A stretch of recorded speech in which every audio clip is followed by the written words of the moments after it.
প্রিয় উচ্চ মাধ্যমিকের শিক্ষার্থী, থার্ড সেমিস্টারের দর্শনে তোমাদের সবাইকে মিঠু টিউটোরিয়ালের চ্যানেলের তরফ থেকে আরও একবার স্বাগতম।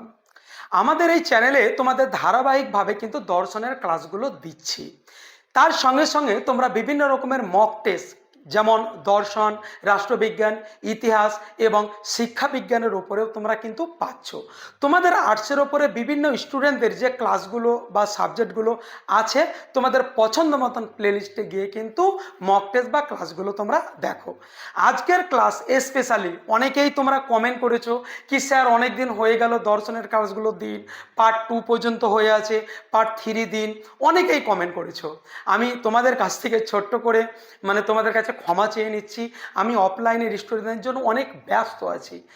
আমার সময় হচ্ছে না কিভাবে অনলাইন ক্লাসে আমি আসব। তো আমি আজকে একটু সময় পেয়েছি, আর সেই সময়ে আমি আজকে একদম যে টপিকটা আমাদের চলছিল প্রায় 2 সপ্তাহ হয়ে গেল, আমরা ইউনিট 2 নিয়ে আলোচনা করেছিলাম অনলাইন ক্লাসে।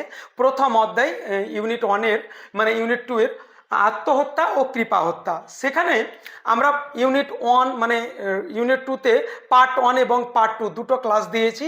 আজকের ক্লাসটা কিন্তু পার্ট 3। আমি তোমাদের সবাইকে রিকোয়েস্ট করব, যারা একদম আজকের এই ক্লাসটা নতুন দেখছো আত্মহত্যা ও কৃপা হত্যার ওপরে, অলরেডি আমি ইউনিট 2-তে এই প্রথম অধ্যায়ের আত্মহত্যা ও কৃপা হত্যা সম্পর্কে দুটো ক্লাস দিয়েছি। আজকের ক্লাসটা কিন্তু 3য় নম্বর ক্লাস। আর এই ক্লাসে আমি আলোচনা করছি আজকে কি আত্মহত্যা সম্পর্কে আমি প্রথম এবং দ্বিতীয় ক্লাসে আলোচনা করে দিয়েছি। আর আজকের ক্লাসে আলোচনা হবে আর কি কৃপা হত্যা নিয়ে। তোমরা দেখতে পাচ্ছ এখানে আলোচ্য বিষয় আজকের পার্ট 3, আজকের ক্লাসের আমাদের আলোচ্য বিষয় হলো কৃপা হত্যা। দেখো, অধ্যায়ের নাম কিন্তু আত্মহত্যা ও কৃপা হত্যা। আত্মহত্যা সম্পর্কে আলোচনা আমরা করে ফেলেছি, আজকে কৃপা হত্যা নিয়ে আলোচনা করব। তো দেখো, শুরু করি আমাদের আলোচ্য বিষয় আজকের ক্লাসের।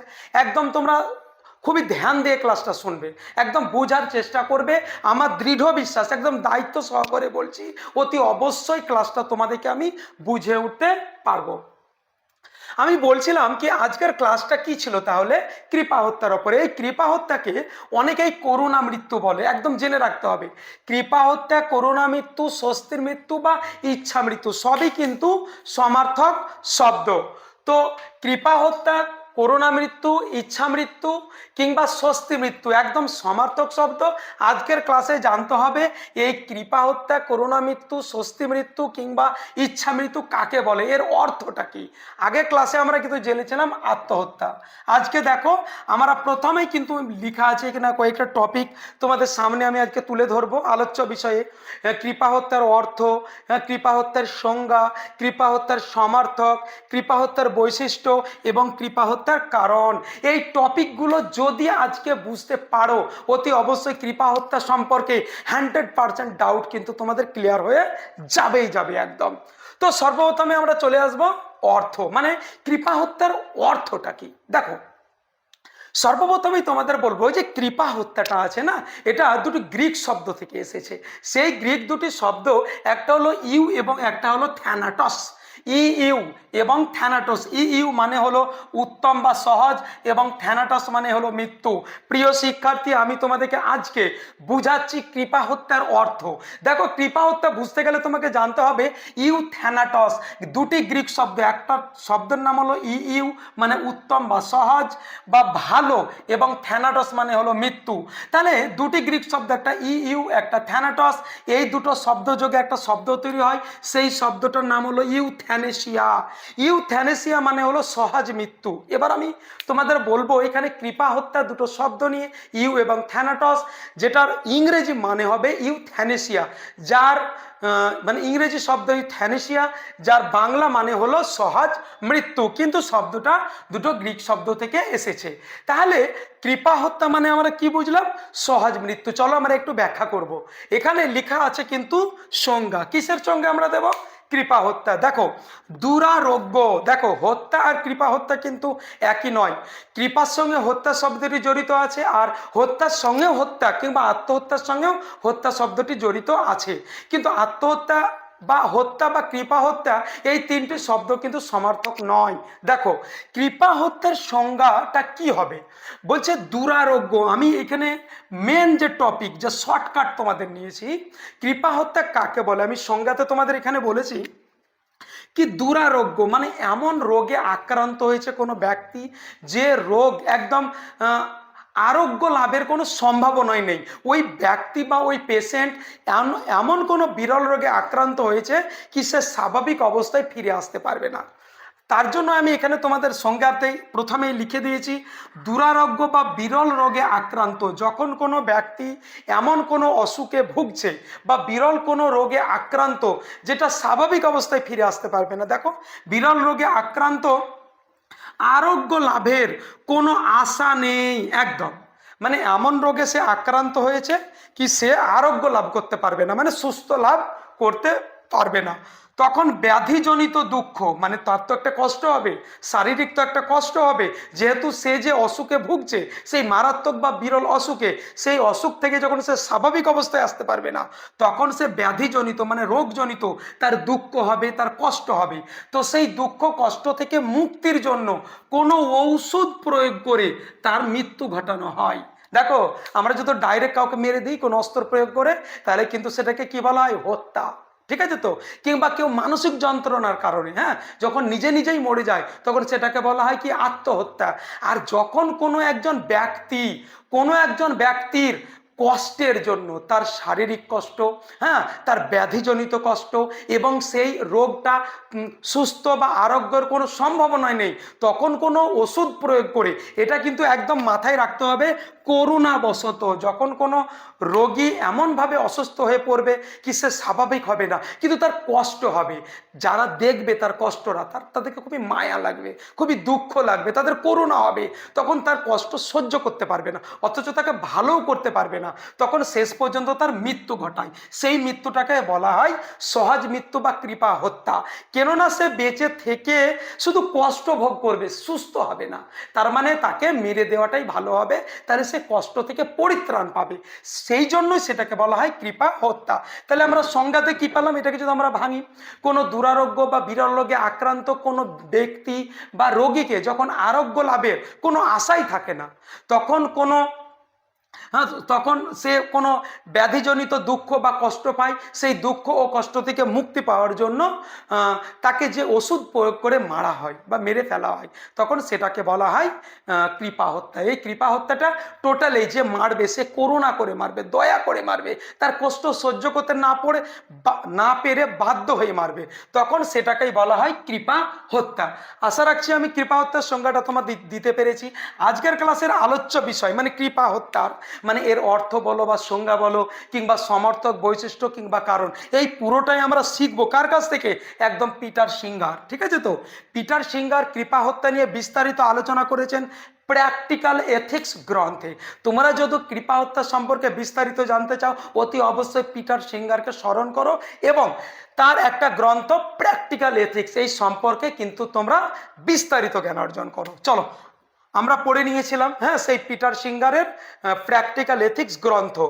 আবার আমরা এবার বলবো কি কৃপা হত্যাকে কারা সমর্থন করেন। দেখো একটু আগে তোমাদেরকে বললাম যখন কোনো ব্যক্তি সুস্থ হয় না, সে মানে শারীরিক রোগে আক্রান্ত হয়, সে যন্ত্রণা কাতর হয়, হ্যাঁ তখন তাকে ওষুধ প্রয়োগ করে মারা হয়। তোমরা কি এটাকে সমর্থন করো কি কোনো একটা ব্যক্তির যখন খুবই কষ্ট হয় তখন সে যখন স্বাভাবিক অবস্থায় না আসতে পারে তখন তাকে কোনো ওষুধ বা ইঞ্জেকশন প্রয়োগ করে মেরে দেওয়া হয়? তোমরা এটাকে সমর্থন করো না করো না, বলো বলো। কিন্তু কিছু দার্শনিক আছে হ্যাঁ যারা কিন্তু কৃপা হত্যাকে সমর্থন করেন। যেমন ধরো 1 নম্বর পিটার সিঙ্গার, তিনি বলেছেন কি যন্ত্রণাকাতর কোনো রোগী বা ব্যক্তিকে যখন স্বাভাবিক অবস্থায় চিকিৎসার মাধ্যমে ফিরিয়ে না আনা যেতে পারে, হ্যাঁ যখন কষ্টটা তার আরও বেশি বেড়ে যায় তখন তাকে মেরে ফেলাই, ওষুধ প্রয়োগ করে মেরে ফেলাটাই বেটার হবে। এইরকমের একজন সমর্থক হলো পিটার সিঙ্গার। আরও একজন সমর্থক হলো হ্যাঁ জেমস র্যাচেলস, তারপরে ডেরেক হামফ্রে, তারপর হলো রিচার্ড লেভারটন। এই বিভিন্ন ব্যক্তিরা কিন্তু কৃপা হত্যার সমর্থক। এরা কিন্তু বারবার বলেছে অসুস্থ ব্যক্তিকে যাকে ফিরিয়ে আনতে পারা যাবে না সেই সমস্ত ব্যক্তিকে কিন্তু ওষুধ প্রয়োগ করে মেরে দেওয়াটাই বেটার হবে। আমরা চলে যাব আজকের ক্লাসের কৃপা হত্যার ওপরে যে বৈশিষ্ট্যগুলো আছে। আমরা কোনটাকে কৃপা হত্যা বলবো? তুমি রিভলভার বার করে একজনের একদম কপালে ঠাই ঠাই করে তো চালিয়ে দিলে, এটা কি কৃপা হত্যা? টোটালি কিন্তু এটা কৃপা হত্যা নয়। তারপরে কাউকে এই বিশাল একটা উপরে ব্রিজ থেকে বা হিমালয় পাহাড় থেকে ধাক্কা দিয়ে ফেলে দিলে, এটা কি কৃপা হত্যা? আচ্ছা, কৃপা হত্যা কোনটা সেইগুলো তোমাকে জানতে হবে এই কৃপা হত্যার বৈশিষ্ট্য সম্পর্কে। দেখো, কৃপা হত্যা হতে গেলে তিনটে বৈশিষ্ট্য তোমাকে মাথায় রাখতে হবে। বৈশিষ্ট্য নাম্বার এ এখানে আমি লিখেছি, কোনো ব্যক্তির নিজের ইচ্ছায়, যখন কোনো ব্যক্তি নিজে নিজে, দেখো নিজে নিজেও তো গলায় দড়ি দিয়ে মরে যেতে পারে, বিষ খেয়ে সুসাইড করতে পারে, সেটা কিন্তু কৃপা হত্যা নয়। কৃপা আত্মহত্যাতে একজনই মানুষ থাকে, কিন্তু কৃপা হত্যাতে একজন মানুষকে অন্য একজন মানুষ মেরে দেয়, কিন্তু করুণাবশত, হিংসাবশত নয়। হিংসাবশত হলে সেটাকে বলে হত্যা, আর যখন করুণাবশত হয় তখন সেটা হয় কৃপা হত্যা। এতে আমি লিখেছি কৃপা হত্যার বৈশিষ্ট্যতে, কোনো ব্যক্তির নিজের ইচ্ছায়, যখন কোনো ব্যক্তি এমন কোনো বিরল রোগে আক্রান্ত হবে, সে রোগের কারণে অনেক যন্ত্রণা হচ্ছে, অনেক কষ্ট হচ্ছে, সহ্য করতে পারে না, তখন সে অন্য কাউকে বলছে আমাকে মেরে দাও, আমি আর সহ্য করতে পারছি না। তখন অপর যে ব্যক্তি, তার খুবই মায়া হচ্ছে, করুণা হচ্ছে, এ তো সত্যিই খুবই কষ্ট পাচ্ছে, এ যদি মরে যায় তাহলে কষ্ট থেকে মুক্তি পাবে, তখন ওই রোগীর ইচ্ছায় অন্য একজন ব্যক্তি তাকে মেরে দেয়। এটাকে কি বলা হয়? কৃপা হত্যা। দেখো, আর তার ইচ্ছার বিরুদ্ধে মারলে তো এটা হতে হবে। আর বি, এখানে দেখো বৈশিষ্ট্যতে লেখা আছে, যার মৃত্যু ঘটানো হয় তার সম্মতি বা তার সম্মতি থাকবে কিংবা নিকটতম আত্মীয়। দেখো, যার আমরা মৃত্যু ঘটাবো মানে যাকে মারবে, ডাক্তার বা কেউ মেরে দেবে কোনো ওষুধ প্রয়োগ করে, সেই রোগীর বা পেশেন্টের সম্মতি থাকা উচিত কি হ্যাঁ আমার কষ্ট আমি সহ্য করতে পারছি না, আমাকে মেরে দেওয়া হোক। অনেক সময় পেশেন্ট বা রোগী এর নিজস্ব কোনো সম্মতি থাকে না, কেউ না সে কোমায় চলে যেতে পারে, আমি মরে যাব কি আমি বাঁচবো সে বুঝতে পারে না। তখন তার নিকটতম আত্মীয়, তার বাবা মা বা ভাই বা কোনো স্বামীর স্ত্রী বা স্ত্রীর স্বামী, অন্য কারো সম্মতিতে যখন ওই রোগীকে মারা হয় তখন সেটাকে বলা হয় কৃপা হত্যা। দেখো, কৃপা হত্যার 3 নম্বর মানে সি বৈশিষ্ট্য, চিকিৎসক কিংবা অন্য কোনো ব্যক্তির সহায়তায়। একদম রাইট। যখন কোনো ব্যক্তিকে তার কষ্টকে থেকে মানে রোগগত কষ্ট থেকে দূর করার জন্য কোনো চিকিৎসকের সহযোগিতা নিয়ে বা অন্য কারো সহযোগিতা নিয়ে কাউকে মেরে দেওয়া হয়, তখন সেটাকেও বলা হয় কিন্তু কৃপা হত্যা। চলো, আমাদের ক্লাসের আজকের আলোচ্য বিষয় শেষ হলো কৃপা হত্যার কারণ। কেন কৃপা হত্যা করা হয়, মানে ইউথ্যানেসিয়া কেন করা হয়, এই স্বস্তি মৃত্যু কেন করা হয়, কোনো ব্যক্তিকে তার ইচ্ছায় বা ইচ্ছার বিরুদ্ধে কেন মারা হয়? দেখো, 1 নম্বর কারণ, বিরল রোগ। একদম, কাউকে ধরো ক্যান্সার হয়ে গেছে, সেটা ব্রেন ক্যান্সার বলো বা হার্টে ক্যান্সার বলো বা লাংসে ক্যান্সার বলো, সেই ক্যান্সার ধরো সুস্থতার কোনো আশঙ্কাই নেই, মানে যে ব্যক্তিকে কোনো বিরল রোগে আক্রান্ত হয়েছে সে জীবনে আর স্বাভাবিক অবস্থায় একদম টোটালি ফিরে আসতে পারবে না, এটা তার পরিবার জানে, এটা ডাক্তার জানে, সমাজের সবাই জানে। তখন কি হবে শেষ পর্যন্ত বলো তো? শুধুমাত্র হয়রানি কিংবা ওই রোগীর শুধু কষ্টটাই সে ভোগ করছে। তখন সেই কষ্ট থেকে পরিত্রাণ দেওয়ার জন্য ওই আক্রান্ত ব্যক্তি যে স্বাভাবিক অবস্থায় ফিরে আসবে না, তখন তাকে শেষ পর্যন্ত মারা হয়, মানে কৃপা হত্যা করা হয় বিরল রোগে আক্রান্ত ব্যক্তিদের। এটা কারণ 1 নম্বর ছিল। 2 নম্বর হলো চিকিৎসায় সুস্থতা। একদম হাতের লেখাটা মেন ফ্যাক্ট নয়, যেটা আমি বোর্ডে লিখেছি, কথাগুলো তোমরা শোনো, লিখে নিতে পারো। তাহলে আমি 1 নম্বর কারণ বললাম বিরল রোগে আক্রান্ত, ব্যাখ্যা করে দিচ্ছি, চিকিৎসার সুস্থতা।